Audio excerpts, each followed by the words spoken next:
Hello, everyone, and welcome to today's ARC Facilities webinar, Storm Ready Facilities, Proactive Strategies to Protect People, Property, and Operations. Now, let me go ahead and introduce our speakers. We're happy to be joined today by Dr. Walter Lamar, a nationally recognized disaster scientist and the Associate Vice President of Facilities, Operations, and Maintenance at the University of Miami Health System. Dr. Lamar holds a PhD in public safety with a specialization in emergency management and brings deep expertise across public health, business continuity, radiation safety, and disaster response. And we're very, very excited to have him share his insights today. And our moderator today is our very own David Trask, National Director at ARC Facilities, host of the Facilities Voices podcast. And David is a speaker across a variety of events in the industry and serves on the Facilitathon Advisory Board as well as the IFMA Education Committee. So really happy to have both of you speaking today. David, I'm going to go ahead and hand it over to you. Thank you, Andrea. I really appreciate it. And Dr. Lamar, welcome. We really appreciate you joining us today and sharing your insights. Thank you for having me. Yeah. So what we're going to talk about today is really some of the things that we've uncovered over the last few years. You know, I live in Florida, Dr. Lamar's in Florida, and hurricanes are a big deal. I mean, it happens. There's one churning out right now that could turn into a hurricane as we speak. And I was fortunate last year to do a road trip. And I started meeting with a bunch of our clients all over Florida. I met with Dr. Lamar's team. I met with some people at Advent Health. I met with some other folks at some municipalities, as well as some schools, K through 12. And it was interesting, as well as a county, and it was interesting to hear some of their different perspectives, what some of the things that they did. We're going to share some of those, as well as Dr. Lamar's going to do a deep dive into some of the things that they're doing at University of Miami. But the purpose of my trip is really just hear what people were doing. What are they doing to prepare for hurricanes? You know, we're in the middle of hurricane season right now. But also, what are they doing to identify some of those best practices across their organization, and what's worked, what's been effective, and what are some of those strategies that they've used? Also, some of those organizations, they literally opened the door. I mean, they did just a brain release of all this information, and they were so open. And we'll share a lot of that, or I'll share a lot of that information I heard outside of University of Miami too. But we're going to share a lot of those learnings. What are some of those pre-storm planning and prep things that they all do? Also, what are they doing for that real-time response when it's live, when it's happening right then? But also, what's that post-storm recovery assessment? And let's just jump in here. And I jokingly show this because you never want to be where Jim Cantore shows up. You know, we jokingly say that in the Southeast, but it's real. When Jim Cantore is standing on a beach, he's standing on the beach where it's projected to land. Okay, he's in that town, and we jokingly say, you know, people are in an airport in surrounding communities watching for him to land. You know, because when he lands, it's real, but it's true. He goes where the events are happening. But some of the challenges that we face in facilities too, and in those communities that are impacted by these storms, is it's a mix mosh. Everybody's on high alert. So that picture in the upper left-hand corner is a joke, of course, but they don't know exactly where these things are going to hit. And we've seen them in the last few years where, you know, again, we're in Florida, so they hit up in the Gulf side and went in that path that you see in the middle there. Okay, and they were back to backs, but it impacted even farther inland in some of these states that aren't traditionally receiving that kind of an impact from these storms. But the challenge is real, and it's getting worse. And we see this all the time. And the hurricane models are a challenge, you know, to really predict and get that accurate information. But what I'd like to hear from Dr. Lamar here is, you know, we've seen some of these really destructive storms, and seems like they're happening more and more frequently now. But how has this changed your approach to hurricane preparedness?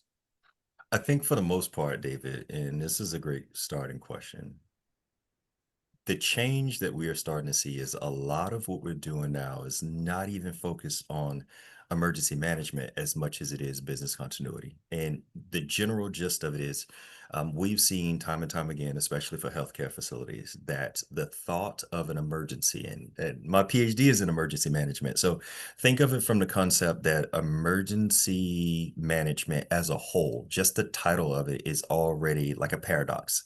If it's an emergency, it's already an unmanageable situation, and therefore you just coordinate through it. So what we started to do is say, let's plan for business continuity. We know that something will occur. We know it will continue to occur, but the idea is how do we continue to move through it? So from a philosophical component, since I'm a scientist, we've understood command and control, right? But as a private sector entity, you can't really command or control public sector responders like professional responders or professional first responders. We went through the coordination and collaboration phase, which by and large is emergency management. What do you need? I can get that for you.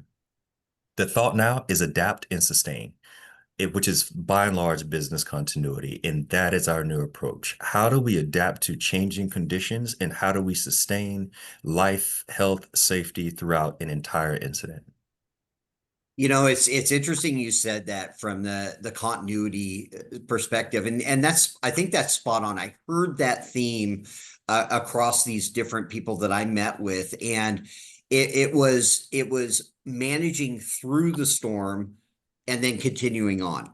That's the way they really approached it. And I thought it was an interesting shift because they all addressed what you said too. It Mhm, was we've changed that mindset. It's not a matter of just react and mhm, reacting live real time. No, you can't do that because you don't know what resources are going to be available after that. Depending on the size and depending on the damage that's caused mhm. during the storm can immediately impact that.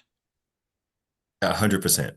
And that is why our focus continues to shift from the historical emergency management, which even then they've rooted it in the whole community approach. It moved from all hazards, where could you really plan for all hazards, all types of hazards?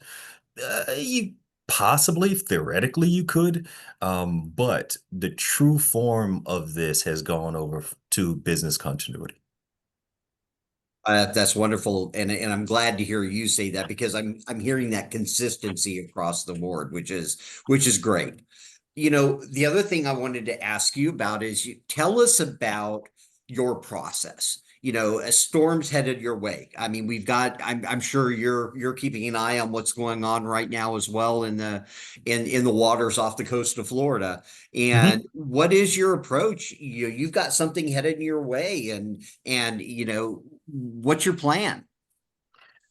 Our plan is slow is fast, and fast is safe, right? So That's great. some people are going to freak out no matter what you do. Yeah. Generally, when it comes to our systems, even as a facilities operations VP, the first thing I look at is anything coming off the coast of Africa, right off the horn. We typically start our process once things reach about 55 degrees west. So that is our inflection point that we'll start sending out notifications of 120 all the way down to the impact time period. But all this time that we are looking at storms, how they're being managed in the basin, we look at ocean temperatures, right? There's been recent studies where even just from our meteorological perspective, because we do have Rosenstiel School of Marine and Atmospheric Science, three-quarters of what we are actually paying attention to is not necessarily the strength of the storm. We also pay attention to a concept that we call gravity waves. So this is, in short, just consider the amount of water that can be displaced is actually a better marker for the energy that a storm will actually hold. So we hide from the wind, but we run from water because it's all based on storm surge. During that time period, we can start a 120, 96, 72, 48, 24 impact processes, but it starts well off of the coast of Africa. Yeah, it's interesting how you know, I heard different approaches. 120 days seemed to be the marker. Some were short of that too. Mm. It was you know, time is not on our side when a storm is coming. I always say that, you know, if you're waiting and you're going to wait and see, and you're going to wait and see till the last minute, it's too Mm. late. I mean, you're too late. You can't even react, let alone respond. Precisely. And it becomes even more critical when in South Florida. Although it's been quite some time since we've seen direct impact, we do have a low coastal shelf, which means a hurricane can pretty much go directly towards Florida full steam. The coastal shelf that you have is actually, the more shallow it becomes, the more it's going to kind of help you, instead of just a deep drop off where the hurricanes can have the energy.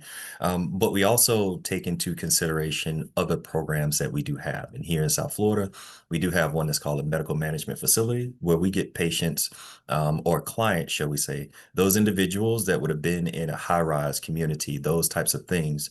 What they generally are going to do from that perspective, those individuals come directly out of those high rises, and they go into our hospital. So what it does, it gives relief to the first responders, that we're not risking their lives to go and get those clients that we knew for a fact would have had a problem. And this is something that does start at the 120-hour component. So just depending on the programs that you have directly with the state, we start to plan those, because that debris management and a bunch of other things are actually spited directly into this. That's wonderful. You know, these are some of the planning forms that I received from some of the different organizations. I wanted to share these because I think Mhm. this is interesting, and it's checklists. It's, you know, I'm a checklist guy. You know, if I don't have a list, if it's not written down on a piece of paper, or it's not available on my phone to be able to check, it doesn't exist. You Mhm. know, that's just the Mhm. way it works, because in the moment you forget about things, and some of them are the littlest things, but that can be the snowball. I literally look at that as the snowball effect. And this is a 72-hour Mhm. form that I received from somebody. Here's the 48 hour form that I received from somebody, and there's tweaks to it, and it's as it gets closer to the actual impact time frame, you know, everything's sped Mhm. up.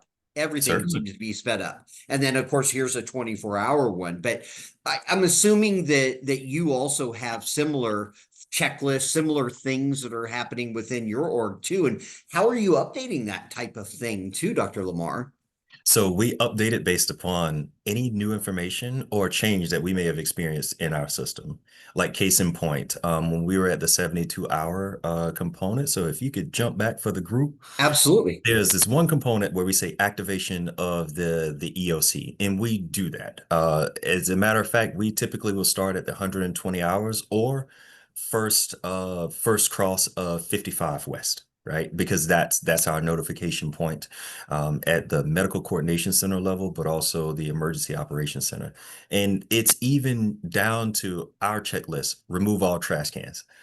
And somebody might say, well, why would you remove all trash cans from your EOC? Well, when you get into present day federal requirements for reimbursement, every single thing needs to be tracked. So those individuals that are starting to write things down and they'll throw that note away, no, every single piece builds the picture of who did what, why they did it, and those types of things. So we removed the trash cans. We actually just replaced them with notebooks and tape. I don't care how big or small the note was, you actually put that down. For securing the facilities, we have to implement interim life safety plans. You block off in a specific area, and next thing you know, you need to change the emergency evacuation route for the individuals who may remain on site during that 120 down to the 48-hour mark. And even staff coordination. This is when things start to get more intricate. We often think about who we're protecting, but on healthcare side, it becomes much more of, you have to take care of the staff. Case in point, we have a lot of areas, especially Miami Beach, We know that they're going to get the first evacuation notice. So we have to have an ability to essentially bring in the staff ahead of time, but also to support the operation. So as a member of the technical committee, yes, I sit on 1660, but also we take into consideration 1616 with the mass evacuation process. And the last component is something that I probably, David, I don't think you and I have even gotten to the point of discussing this, but communication. When we talk about communication, uh, Miami as an alpha city is very unique. And here's what I mean by it. As a social scientist, that's all emergency management is. It's a social science that mixes a plethora of different things. One of the key components is communication, and communication does not always mean your language. Case in point, here we do have a very large Chinese population. We have a Brazilian population. So the thought of us discussing language, it does affect emergency preparedness. Case in point, in English, you and I can say, okay, I have prepared. I will prepare. I'm preparing. Maybe I'll prepare in the future. I have prepared, but I still need to prepare. In other languages, there is no future tense. And the reason why that's important from a linguistic anthropology standpoint in disaster science is what you say matters. And the reason why it matters is because this group of individuals that, let's just say, speak Danish is one of them. They don't have a I will prepare. So the time is always now. So you get two vastly different responses just based upon the language that a person has. And we've also seen these types of things when we get into communication, specifically when you look at countries who don't have a future tense in their language, their gross GDP, and on average, how much a person saves. Because we always say, save up for XYZ, prepare for disaster preparedness. But the truth behind it is, even down to the language that a person speaks, their native tongue can have a definitive impact on their understanding of time and space. So I know it's a, but That's we really interesting. focus on these types of things.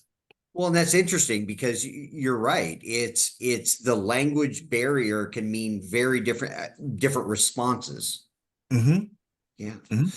So, Dr. Lamar, it's during the storm too. It's not just the prep up to the storm. Now it's here.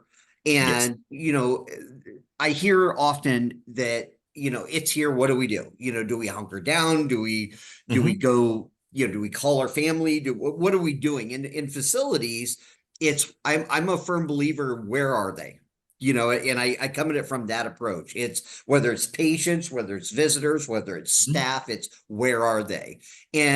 And again, it's the shelter in place. It's also the response and who's responsible to be on site, who's going home, et Yes. cetera, and all those shift things too. But during the storm, everything's sped up. It's sure, you may be hunkered down, but your eyes and ears are still there. And then Hmm. so what is your approach to the during the storm? Yes. So there's two forms of designation that we have, and we preach them religiously to our constituents. One, just as you have here, is shelter in place. This term we specifically use for atmospheric hazard, and a hurricane would fit the bill. The problem is when we really get to the component that the winds will pick up or you're within the eye of a storm, we immediately implement lockdown. Nobody in, nobody out, that type of thing. So we make sure that we do communicate that thoroughly across. The other component, when we talk about our emergency response, specifically activate the backup power systems, in most cases, we will shift to our e-power and our emergency contracts about 48 hours ahead of time. And the reason we do it is because it's the winds and the bands that kind of pick up. And you have to really truly understand your emergency grid. The way that we do here is Florida Power and Light. And they give us information on the grid fluctuations. And when you have uh cardiovascular ICU, MICU, those very intensive care units, we would transition to a stable form of power and run through that component and then switch back on to municipal power as compared to riding municipal power out. Then something occurs, you get that one little blip, you transfer to emergency power, and then we have to have a huge rush to go and get all of the equipment, all of the communications back online that may have not have connected. So it all depends on the system, but we take a proactive approach to go ahead and shift to our EPSS, our emergency power supply system, prior to impact. I think that's smart. It's proactive, and you're not waiting for the power to go out. Yeah. There's always this too. It's the, okay, it's past, and it's almost like if you've never been through a storm, you've never rode through a storm. Let me kind of describe that for you. I've rode through many. It's like your house is boarded up and you've just gone through an apocalypse, and then you go outside and you've been in a dark space, but then you go outside and it's all light. It's beautiful. Yeah, It's it's beautiful. literally that. You go outside and you're looking to see what happened, because you're not standing outside watching the limbs, fly and the trees go down and the roofs ripped off. You're inside hunkered down. But then you go outside and you see that aftermath. In facilities, it's that it's recovery. It's okay, what are we going to do now? What damage you're doing, those assessments, and talk a little bit about your post-recovery protocols. Yes. So this is where things get probably even more interesting, right? We have the internal protocols where we start to check every patient's room, every bed, every leak, every possible thing that could have occurred. Our communication system goes back up. So for those of you that have the Iridium satellite phones, good luck, or just the satellite phones, good luck getting that south-southwest dead on point. But sometimes we've transitioned to Starlink, where we do have a better way of communicating, and you just work with your IT group to make sure that your network is protected. One of the components that I cannot stress enough, and this is not just for healthcare, this is for all of my facilities, stakeholders, partners, brothers and sisters that are out there.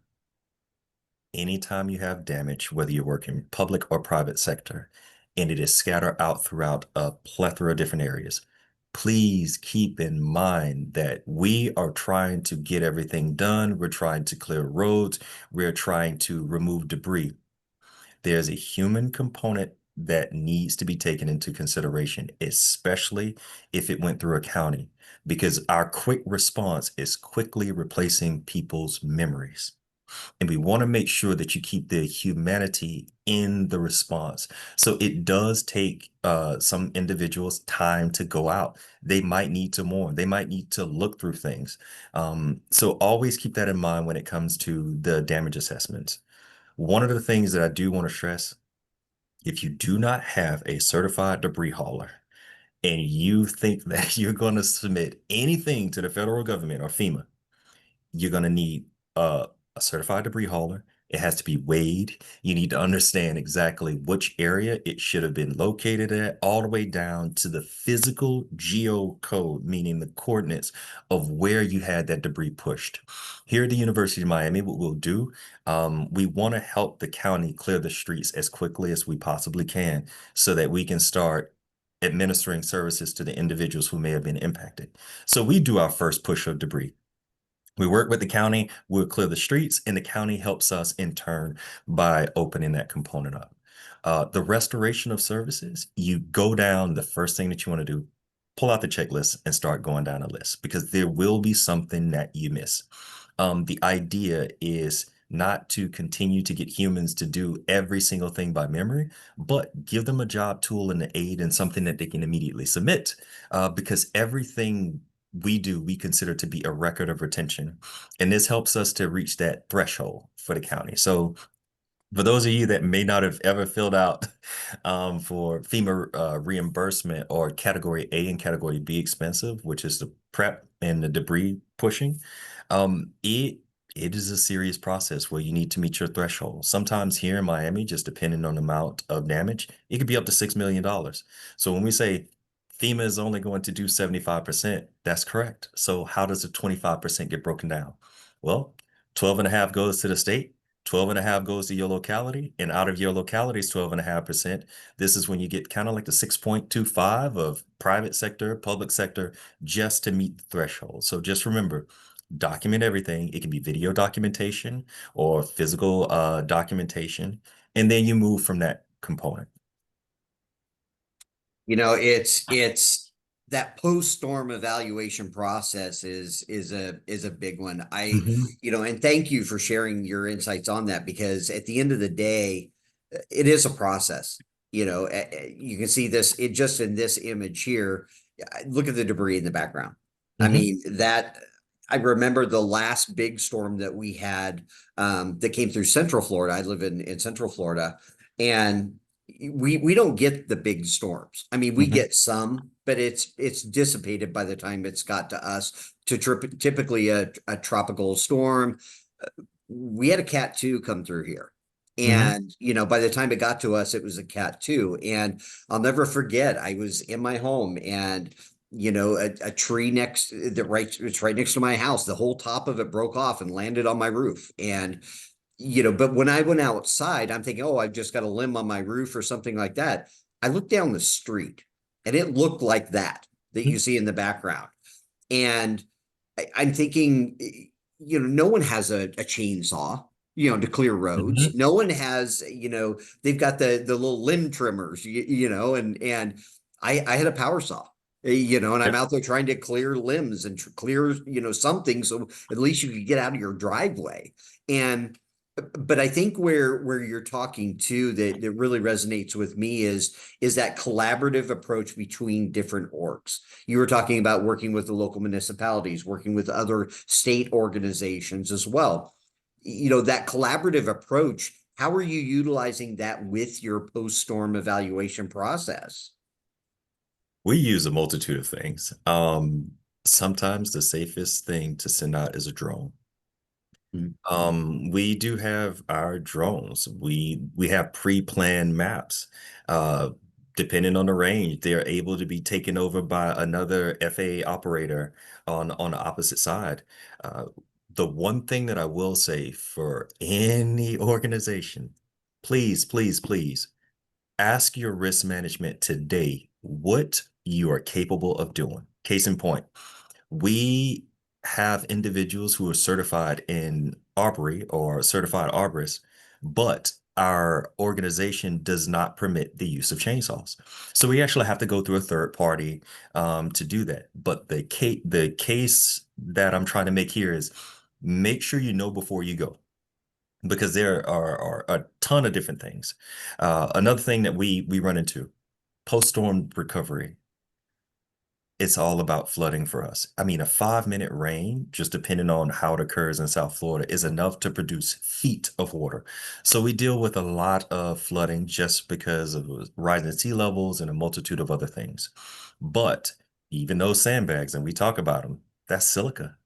It's silica that has been soaked in all types of other water, oil, um, salt water. So it is for those individuals that might not have thought it, you are starting to produce hundreds of pounds of hazardous waste because you can't just go dump it back at a beach because it's sand and it's contaminated. So the post-storm process for us is physical. You have your electrical, your general communication. You have the other components that you're also looking at when you get into what's hazardous, what's non-hazardous waste. And above all things, how do we get back to some degree of operation? Yeah. Well, that's that continuity word, you Mhm. know, like you talked about in the very beginning, and you're spot on. And I appreciate you sharing your insights, because it's how do we get back to, and I'm using air quotes here, normal. Mhm. And but not just normal for your organization, you're supporting the community. So how are you supporting the community to get it back to normal? And it can take weeks or months or years in some cases, depending on the damage. And you know, that post-storm recovery checklist too is, I think it's a big one. And I loved what you said by getting rid of the trash can, so you're keeping all that documentation. But it's to put, like you said, it's to put that puzzle together, because if you don't have that, you might as well have a 1,000-piece puzzle and throw all those pieces on the floor and say, okay, go find that, Hmm. you know? And one thing about this one, David, is this document, and maybe individuals have not been here, but as a professional responder, has kept me out of civil suits, Mm-hmm. right? Because this document, it's almost like you're a little lawyer for a pre-deposition that is sitting in front of you. The more you document, the less you have to explain. Yeah. Yeah.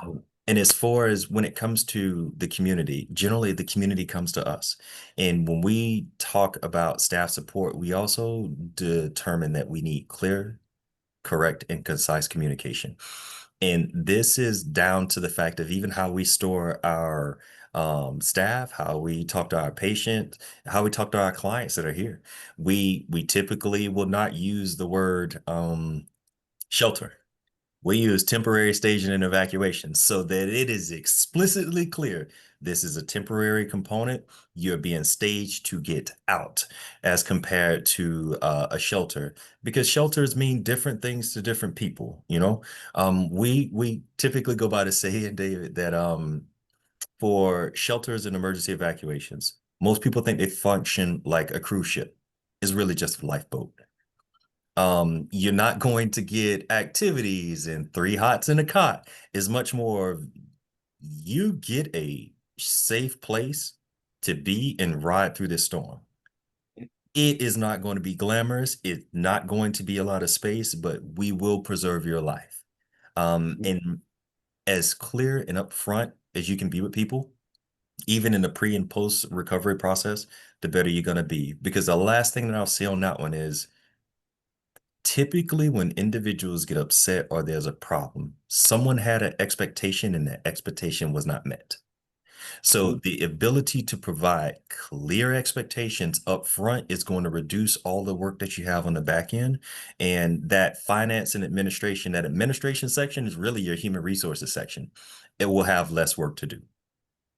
Agreed. I couldn't agree with you more. And I wanted to share this because I thought this was interesting. This came from a municipality I Mhm. met with, and I love this. I'd never Yeah. seen this before.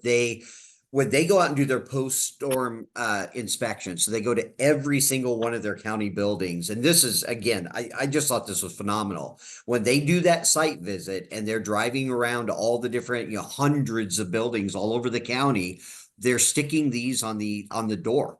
These Mhm. are these are stickers. These aren't Mhm. just a piece of paper. These are stickers, and they put this on the door. Now they're not doing 100%, inspection of every building right then, spending hours. No, no, no. They're going into the building saying, can you go in or can't you go in? Or is there particular areas you need to be cautious of? That's what these are. It's the light posts that you see for your That's traffic it. lights. It's you're driving by, I can look over, it's green, you can go in.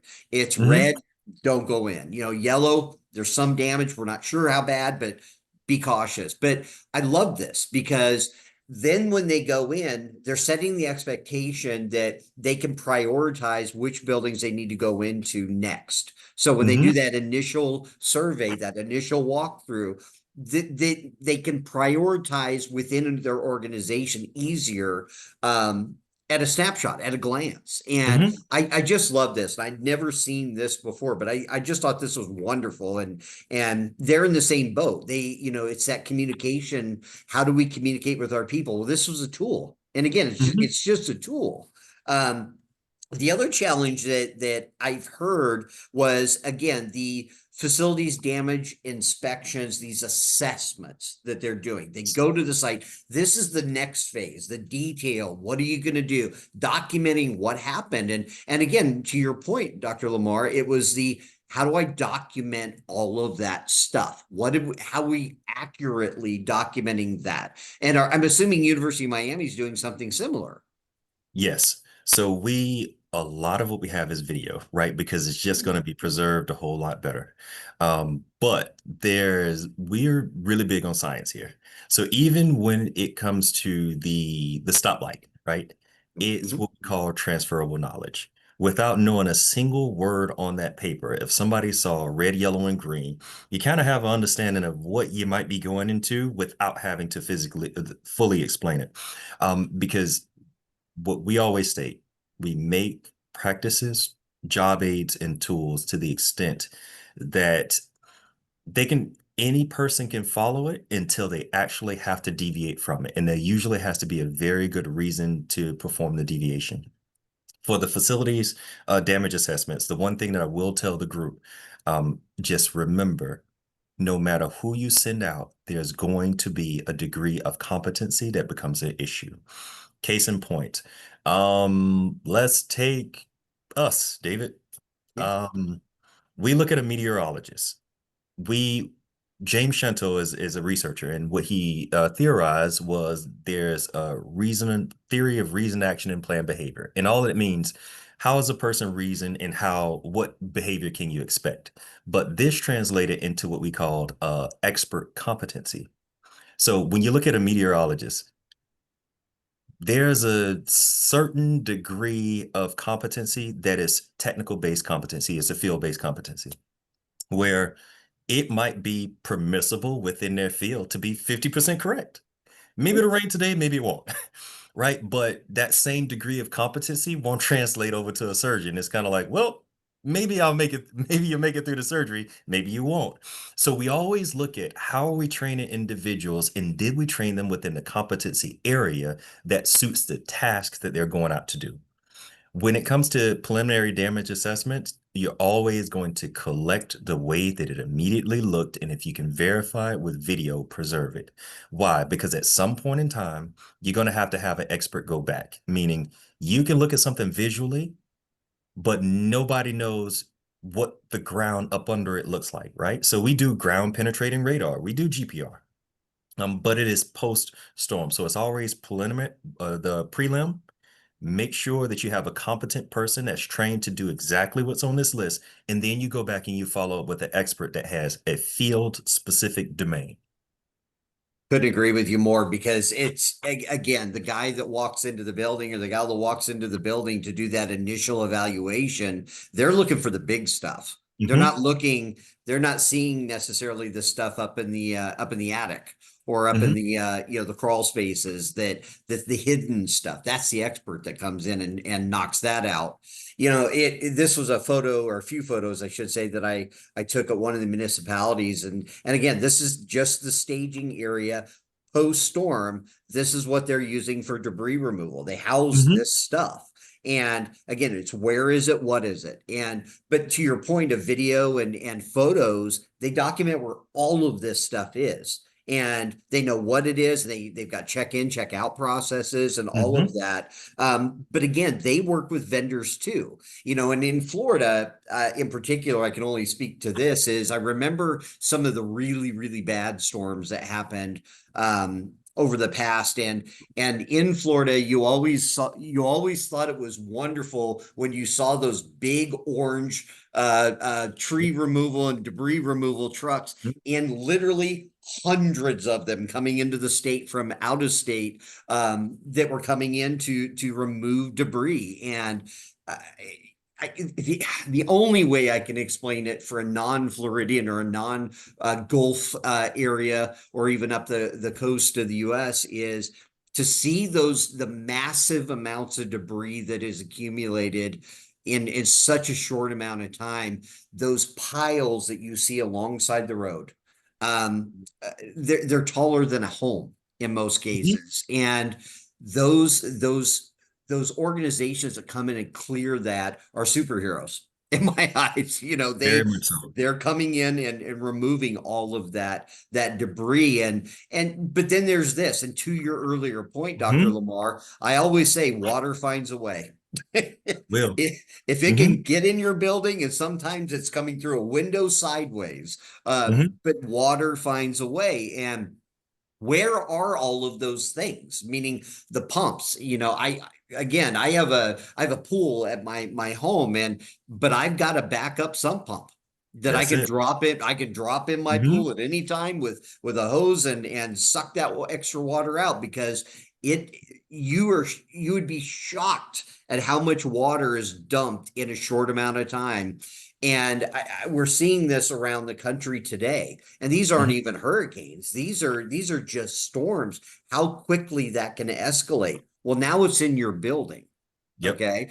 What do you have third party organizations that you work with? And what is your approach to water, Dr. Lamar?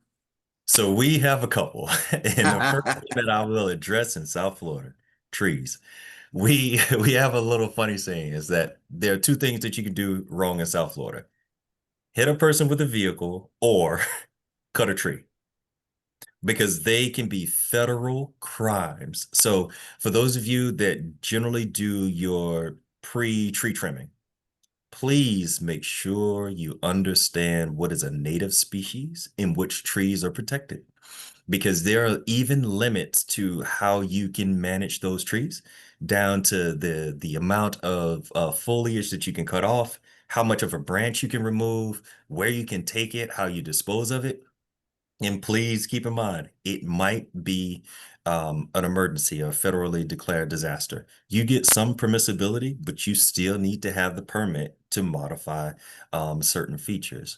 Water for us is always a very unique one substance, just because it's always mixed. In salt water, it can do a number on electronics, especially a high degree of it.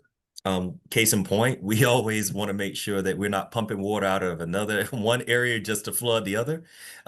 Because we do go down, we make sure that we take care of the sumps. We vacuum out drains, we trim trees, we try to take care of as much of it as we possibly can, so that we can divert the water to either a retention pond that retains the water, and then it slowly releases it, or a detention pond, one that we know for a fact the water is going to sit, so we can go back and we can do a couple of things for testing, especially if there was water intrusion into one of our buildings. You know, it's interesting how so many organizations struggle with this. And it's the okay, we had an incident happen, and in back-to-back storms happen. It's real. Mhm. It happens annually, in many cases. But what are those lessons learned, and what did you change in that process? And what are some of those biggest lessons learned that you guys went through, Dr. Lamar, with University of Miami? We always say no two alike. As a matter of fact, we take the same approach to healthcare, where we mix certain pharmaceuticals to our specific patients and their genome. They're no two alike. Storms can have the same amount of intensity, same amount of size. They can be rated the exact same, and just depending on the day, the weather, the cycle of the moon, the shelf, how many people were there, any new buildings that went up. All of these things can change two seemingly same processes in two completely different storms. So the biggest lesson someone will ever learn is the lesson that they didn't implement. Yeah, No matter it's how big I could or see small. that. Yeah. Mhm. No matter how big or how small, the biggest lesson you will ever learn is the one you failed to implement. Wow. Um, we make sure that we take into consideration lessons learned, but also I think the thing that we don't talk about as a field, we might not have a lot of lessons learned, but sometimes we just have good stories. And even the good stories, you want to make sure that you capitalize on that. What was transferable? What didn't we think to do? We learned a lot of our lessons from COVID. I mean, case in point with good things. When we were setting up drive-throughs, everything was shut down. I went to the nearest Chick-fil-A. That was the highest grossing Chick-fil-A in the state of Florida. And it there's one thing about certain groups. They have an expertise that you don't have. So it wasn't nuggets. It was vaccines. But what did I need from them? I needed your system of how you have a penetration record of 350 cars in an hour. yeah, we'll be slowed down a little bit, but what did you do differently that can be adaptable to the current situation? So we never take anyone's processes for granted. And one of the biggest lessons I think that if I could give the EM community, do not assume that the only resource that you have is the one that a person was hired to do. Case in point, we have had CFOs, we've had people who were in operations that had a huge history in finance. We would not have known this if we didn't bring them all into a room and said, let's stop for a minute. I do not want what you were hired to do by the organization. Tell me what you're good at. Mm. And you will get a multitude of individuals that say, well, I'm not supply chain, but I used to work in a warehouse and I have and you group them together because what you want to do, emergencies do not conform to a conventional thought, and neither can your thought conform to a conventional emergency. Ask. Right. Right. You know, we touched on this earlier too, Mhm. and I had no idea. I was talking to one of our healthcare clients about this, our other healthcare clients about this, and he said, "Yeah, I didn't know that the sandbags that you get are typically only good for a year." And I said, "Well, Mhm. define that." Until I went and got sandbags for my own home, and then picked that. These are the sandbags that were right next to my home, and I put them on a pallet. I'm thinking, oh, these are great. I can use these year over year. They're up above the ground. They'll drain. This is great. They deteriorate after a year. Very much so. I picked them up and I had a pile of sand, Mhm. but that's real. And what they told me was they didn't realize it either. They had, you know, pallets and pallets of these sandbags. Well, what they ended up doing is they ended up working on a relationship with a local company right up the road, Mhm. literally less than a mile from them, where they could acquire the sand when it was a storm actually going to come. Excellent. Then they sent all their whole crew up there with trucks and loaded up the sandbags real time. But what's the plan? And I had no idea these things only lasted a year, and it's real. And you know, it's where can I get these as Mhm. well? And then the other challenge that I heard over and over again was water. You know, it's not just water finding a way into your building, it's drinking water for my crew, drinking water for visitors to Mhm. my site, or those people who are in those shelters. It's accessing that water supply, and I'd never heard of a 50-year shelf life water. Yeah. But I'd heard from a few other people that they purchased pallets and pallets of bottled water and didn't realize that it had to be temperature controlled, Mhm. and it went bad. Mhm. We do have our own testing methodology where even if it's 50-year water, we'll open it, we run it through our own lab. So we've worked with our laboratory to perform certain tests that we know are compatible with our local Department of Health. So it started just in general where we had to run certain tests for water quality based on our water management plan. So you can build that in. There's another component where we can use well water if we need to flush toilets, those types of things. For sandbags, we do work with our local agencies. Sometimes we have a rebagging party where we just start to rebag them. Other cases, what type of sandbag do you need?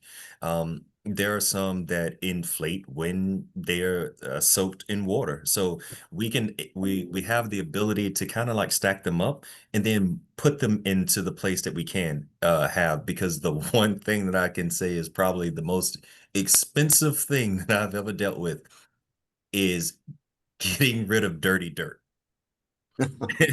And it doesn't sound like a thing, but getting rid of dirty dirt is extremely expensive, especially depending upon where your local municipality handles its hazardous waste. Can they incinerate it? Who moves it?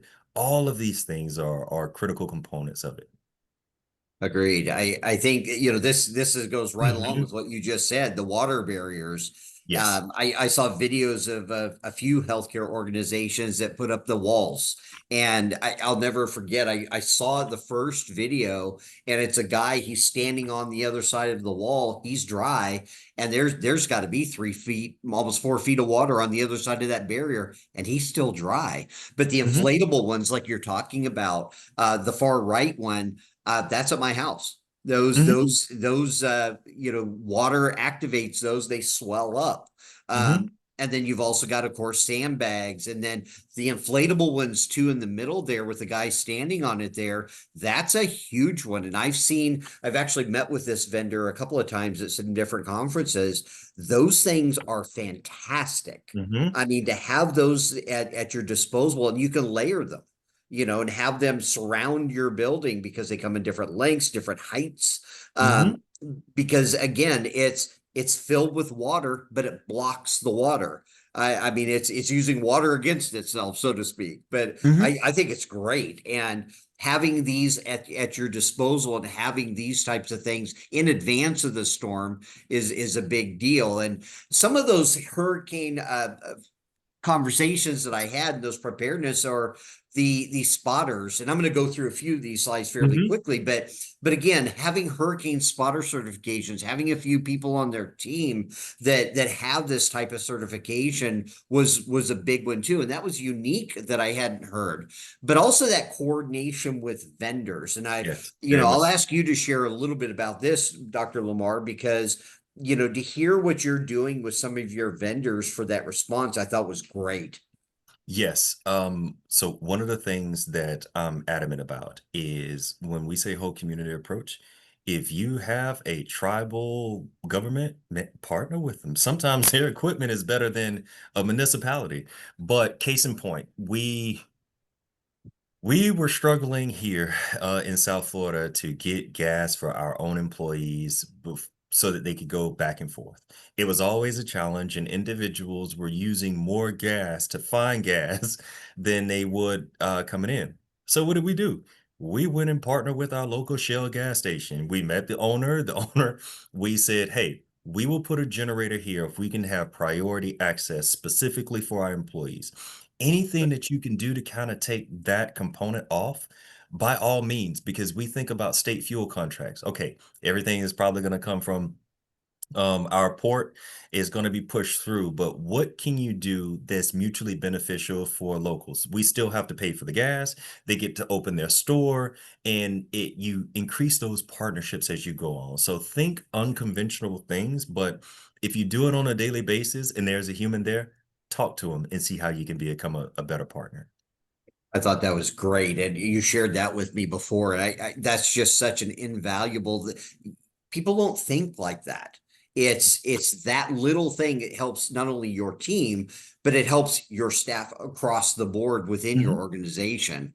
The other challenge is, what are some of those other items you should consider in preparing for a hurricane?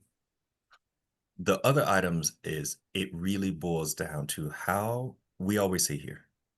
The first priority is to maintain life, safety, and health. And the second is to maintain a fiscally responsible incident because there is nothing like the final cost. Case in point, here, depending on when we decide to fully go through with our category A type things, where we're really diving down into it's time to actually prepare. We need to put up shutters, start sandbagging. That is a $3 million operation. So if you're wrong, that is $3 million you cannot recall, and it's already spent. So the thing that is the other that you should consider, get individuals on the same page, especially if you have much more of an international presence like South Florida, because uh, people from up north, they do things people different than people in the south, and there's always a vastly different understanding of risk, Right. right? We can't assume that people's risk profiles are the same and therefore they're going to respond the same. Never assume anything, always ask everything and validate anything. I love that. And some of the other planning items that I heard from other organization were little things like packing a bag. You know, Yep. you're supposed to be on site. Pack a bag. Is that bag for 1 day? Is that bag for 3 days? What is that? And all of them seem to recommend the 2 to 3 day approach. It Hmm. was the be ready, prepare for that, but also the other things. Where are you going to sleep? Are you going to curl up on the floor? Well, bring the sleeping bag. You know, Hmm. bring that sleeping bag. Or what's supplied by the organization as well? Are you supplying cots? But are those for staff? Are those for people that you're helping to Yes. to house? But the other thing was showers. I Hmm. heard from multiple organizations that said, staff, great, they're camping out in the hospital, or they're camping out at our facility site, but who showers where? Just Yep. having that coordinated in advance, so you have staff showering or going to showers where you're not having those co-ed showers, so to Yep. speak. It's male And if you, female designated areas. and if you need to curtail services, Yeah, um, by all means, understand how were we doing this before? How do we clean right. some patients? Sometimes if it's the bath rag that's disposable, you might need to do that. Here we have a huge department where we do serve LGBTQ. So we make sure that they have a space. The one thing that anybody could do, treat humans like humans and understand you want to plan for a human to be a human. Agreed. I couldn't agree more. The other thing that I heard, and this is I'll share this because I thought this was interesting too. It's the PPEs have a shelf life. You Yes, know, they I do. I I talked to one of my contacts that I met with that was a tribal facility, that those MREs only last so long, but they were able to repurpose some of those and send them to another area that was struck by a tragic event. And again, it's communities helping communities is the way I looked at it. It was, Mhm. they're not going to go bad. They're sharing them with that other organization, so those local folks could utilize that stuff before it went bad. But also, it's that food. It's, where do we get it? What are we bringing? What are we stocking? How are we gonna? We're not just gonna house the people. We have to feed them. And like you And- said, it's not going to be three hots and a cot, but Yep. we're going to get you by until you can get out. And And this is a beautiful part. And I'm glad you put food up, right? Because think of it like this. I always say somebody's problem is somebody's fun, right? I'm a person, my wife and I, we're big in overlanding. So we camp.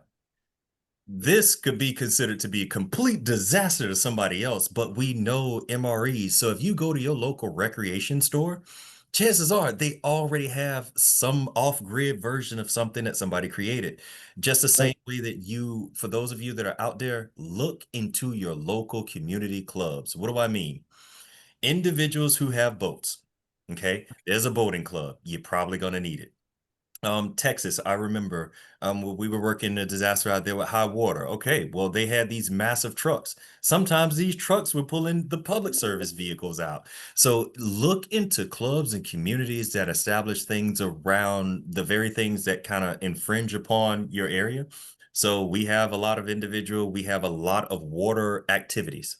So we know we have the resources, it's just who connected the community to them. yeah, no, I agree. I think that's wonderful. And we're going to go through a few of these pretty quickly. I know we're up against Okay. our time. We're running a little bit long, but I appreciate everybody hanging in there with us, because this is good stuff. And when do you evaluate your year-end processes, and how do you start implementing that stuff that you've learned? Immediately. Sometimes during during the actual incident. So nothing's stopping you from doing it now. That's Yeah. what we always say. Yeah, I agree. And sometimes those are happening so quickly because those changes are having to be made because the conditions changed. Exactly. And you want to change as quickly as your conditions. Right, right. So this is a lesson learned, basically a Yes. post-storm evaluation that came from one of the people that I met with, and I thought this was great. It was a real look at good and bad. Don't get me wrong. Yep. But this is real. This is what happened. This is the event, and this is what we found. Now, it's not pointing any fingers at anybody. It's not meant to do that. It's meant to learn and understand what do we need to do differently. And I thought this was wonderful because it was a true snapshot of what happened and what did they do, what did they find. The other thing that I heard was, again, these checklists. Again, it was over and over again, checklists. It was the plan. What advice would you give to the audience, when they're really looking at their plans? Build your plan around the things that happen 99% of the time, and the 1% will fall into place. Agreed. Yeah, that's wonderful. And in an emergency, nothing goes. One emergency is not the same as another emergency. It may be similar, but it's not the same. There are Correct. always different things that are different. And here's some of the tips that I heard for filing that insurance claim. We'll share this slide deck out with everybody afterwards. But again, these are some of those things to keep in mind when you're getting ready to file that insurance claim. And then also tips for updating your emergency plans. These are different things that different orgs had shared with ways to update those emergency plans. And we'll again share this out with everybody. And we'd love to open it up for a few questions. I know we're a couple of minutes beyond our time, but let's open it up to the audience. All right, so thank you so much to both of you. Dr. Lamar, I'm pretty sure you can write a book of quotes. You have you have so many good things. The more you document, the less you have to explain. The biggest lesson you will ever learn is the one you fail to implement. I mean, this is really fascinating stuff. Really, really informative. So I appreciate you taking the time to be with us today. And David, as always, your stories are super helpful as well. Just a couple of questions. We don't have time for all of them. Someone asked if we're going to be sharing out the checklist. Yes, we will make sure to include that in our follow-up. We will also summarize this session. And there's just so many good nuggets that were shared today that we'll send out a tip sheet of some sort with the audience. One of the questions here, David, is I'm interested in hearing more about the emergency supplies mapping. How does the process work? Yeah, I can only speak to the way we do it. We work with Dr. Lamar, and we work with other organizations around the country to map out all of their emergency stuff. So think about all the things for your emergency management program. Where is it? What is it? Photos, but have it mapped out. We actually use it through our mobile app to do that because, again, at the end of the day, everybody on your team has a phone. So having the ability to access that, and Dr. Lamar, how has that helped your team? Maybe you can share something. We've even sometimes had to pass on our iPad to the fire department, right? Because there's a life safety plan included, there are shut-off valves, and to the individual that asked the question, great question, we also get to the component of resource typing, right? Because we'll typically say a generator. Okay, but if it's a 2 meg generator from coal that has a 3.5-inch connection, all of those things are included in there so that you don't have to think about what you need to connect it to whatever it is that you have coming in. That's wonderful. Yeah, thanks for sharing that. Another question I have here is, our supplies are stored all over the place and constantly being moved due to lack of space. So how do you keep track of that? Yeah. You want to take that one, Dr. Lamar? Yes, absolutely. So typically we track it because the easiest way to make it stop moving is to make the location responsible for it, right? So if this is a group and they know that their emergency preparedness supplies are within their area, they're more likely to take it into consideration. It's the areas that typically you're storing it in someone else's space and nobody wants ownership of it. So this gets back to that human component of it, where you want to make sure that you try to put as much in a specific area as you can. And remember, 3/4 of the problem is when you move things off site and you truly need them. So it gets back to those, how did you start your planning process and who was included? And the last thing I'll say about this one, typically we say, are we asking the right questions? I will always tell you all, typically we're asking the right questions. We're just simply posing them to the wrong people. Yeah. I'll add a little bit to that too, because as you were talking, I was thinking about I was thinking about, like you said, designating it and putting the responsibility on the individual, or the individual building maintenance team, or whoever that is. But also, I've seen when I was doing site walks, and I've done site walks around the country where their emergency supplies are in a closet someplace. Mhm. And although we're mapping out where they are, I always immediately turn to them and I ask them who else knows they're in there. And Correct. why isn't there a sign? We put up That signs makes for sense. fire extinguishers. We put Mhm. up signs for AEDs. Why don't you have a sign or a flag on the door that says hurricane supplies? Right. You That's your know, I business I I continuity think process. Yep. exactly, because when for lack of a better term, stuff hits the fan, Mhm. Mhm. you don't want people to have to open every door to try and figure out where it is. I That's want true. the person who just walked in the door to know where that stuff is, or be able Mhm. to at least access where that is.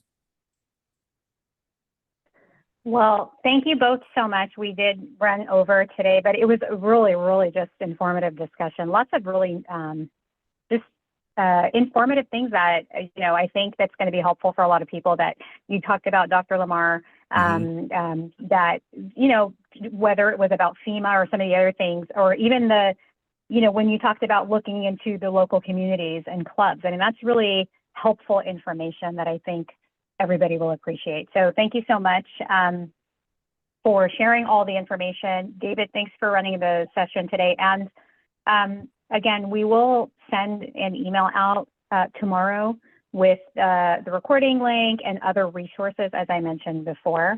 And we wish everybody safe rest of your week. And David, Dr. Lamar, if anything else before we wrap up? I just want to say thank you again to Dr. Lamar for joining us and sharing your insights. This is wonderful. Thank you for having me. We're one massive community, and if there's anything I can do to assist or answer, please do not hesitate to reach out. Thank you again. Oh, that's one thing I meant to say. We don't have your information on here, but you guys, if anybody wants to talk to reach out to Dr. Lamar, you can send us an email, or you could connect with David, and we'll make sure to get you his information. Sorry about that. I forgot to mention that in No the problem. slide. Awesome. All right. Well, thanks everybody. Have a great day. Appreciate it. Take care. Thank you all. Bye-bye. Thank you.